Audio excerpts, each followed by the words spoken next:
শুভ সন্ধ্যা বন্ধুরা, সবাই কেমন আছেন? সন্ধ্যায় চলে আসলাম গরম গরম সেমাই নিয়ে। আজকে সন্ধ্যার নাস্তা হচ্ছে আমাদের সেমাই। তো আসলে দেখা যায় যে সেমাই তো আমরা সাধারণত ঈদে খেয়ে থাকি, তাই না? তো ঈদ ছাড়া কিন্তু সেমাই খেতে একটু অন্যরকম মজা লাগে আমার কাছে, বিশেষ করে আমার কাছে কিন্তু খুব ভাল লাগে ঈদ ছাড়া সেমাই খেতে। তো আমি রান্না করেছি আজকে দুধ দিয়ে। আসলে ঈদের মধ্যে যতটা না ভালো লাগে তার চাইতে ঈদ ছাড়া যদি সেমাই রান্না করি তার চাইতে দ্বিগুণ আমার কাছে মজা লাগে। তো বন্ধুরা, আপনাদের কাছে কেমন লাগে প্লিজ একটু কমেন্ট করে আমাকে জানাবেন, ঠিক আছে? তো যাই হোক, আমি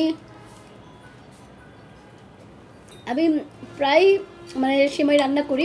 সেমাই কিন্তু অনেক রকম করে রান্না করা যায়। তো সামনে কিন্তু আমাদের ঈদ চলে আসছে।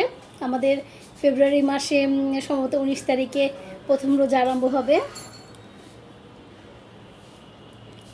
তো দেখা যায় যে নারকেল দিয়ে সেমাই রান্না করা যায়, দুধ দিয়ে রান্না করা যায়, তারপরে আপনার নারকেল দুধ এগুলো ছাড়াও কিন্তু সেমাই রান্না করা যায়। আর সেমাইটা কিন্তু খুবই মজার একটি খাবার, তাই না?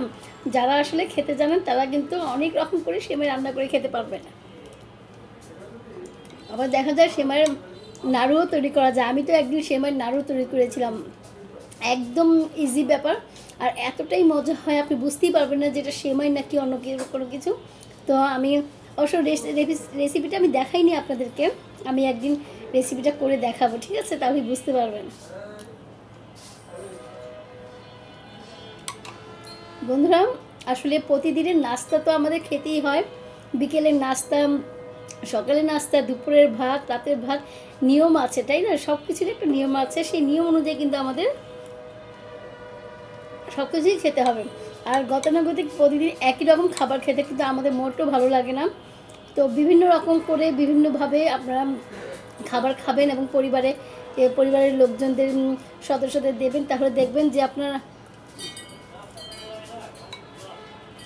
পরিবারে কিন্তু সবাই খুব মজা করে খাবে। আর বিশেষ করে দুধ দিয়েছি, যে অনেক বেশি দুধ দিয়েছি তাই আর কি একটু পড়ে যাচ্ছে, সরি। হ্যাঁ,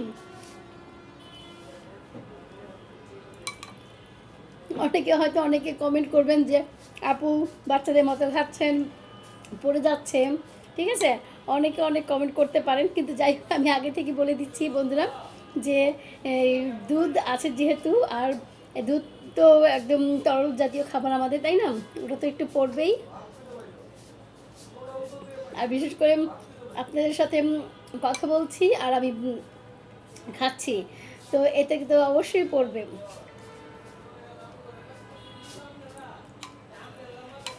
কথা বলতে বলতে কিন্তু আমি প্রায় অর্ধেক বাটি শেষ করে ফেলেছি।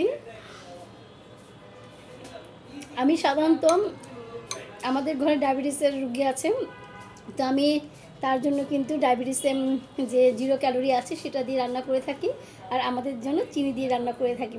তো বন্ধুরা, আপনারা চেষ্টা করবেন, ডায়াবেটিস যাদের আছে তারা কিন্তু খাওয়া বাদ দেওয়া যাবে না, ঠিক আছে? খাবার অবশ্যই খেতে হবে তাদেরকে, আমাদের সব কিছুই তাদেরকে দিতে হবে, কিন্তু 0 ক্যালোরি যে চিনিযুক্ত ওদের খাবারটা আছে সেই 0 ক্যালোরি দিয়ে আমরা তাদের জন্য খাবার তৈরি করব, ঠিক আছে? তাহলে কিন্তু তারা একদম সুন্দরভাবে খেতে পারবে, মনটা ভরে খেতে পারবে, আর তাদের মনের কষ্ট আসবে না যে আমার ডায়াবেটিস বলে আমি কিছুই খেতে পারছি না, এটা কিন্তু তারা ভাবতে পারবে না, ঠিক আছে? তো আমি তাই করি, আমি সেমাই বলেন, পায়েস বলেন, সব কিছু কিন্তু আমি সেই ডায়াবেটিস ক্যালোরি 0 ক্যালোরি দিয়ে আমি রান্না করে থাকি। তাহলে বন্ধুরা, আপনারা সবাই ভালো থাকবেন, আর আমার ভিডিওটা অবশ্যই দেখবেন, আর যারা দেখেছেন তাদেরকে অসংখ্য ধন্যবাদ জানাচ্ছি। আপনারা ভালো থাকবেন, সুস্থ থাকবেন। আসসালামু আলাইকুম।